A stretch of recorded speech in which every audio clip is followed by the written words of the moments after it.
The military council are saying they're determined this runoff will go ahead as planned. And Egyptians living abroad have already started voting. But the protesters want Hosni Mubarak's former Prime Minister Ahmed Shafiq, who is now in the runoff round, to be disqualified under a law that excludes those who worked in the Mubarak government in the last 10 years from holding public office.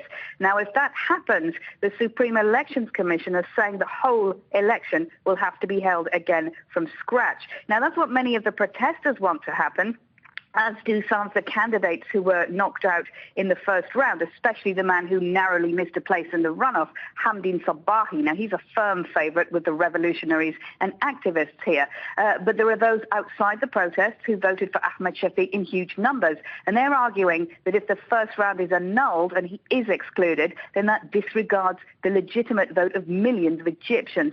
So for now, this runoff is scheduled to go ahead in 10 days' time, and it doesn't look like that will change at the moment, even though the protesters are saying they're going to keep up the pressure until Shafiq is out of the race.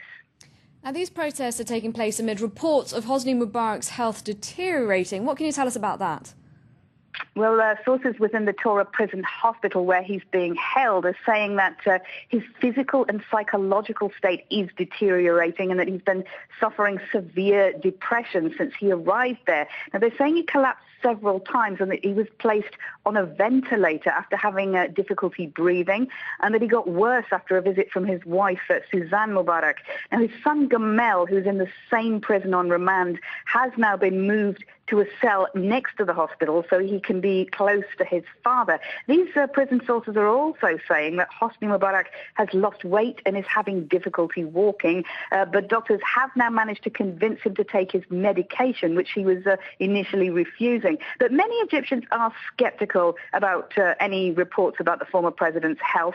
Many of them think this might be just a ploy so he can be moved back to the luxury army-run hospital where he was held throughout his 10-month-long trial.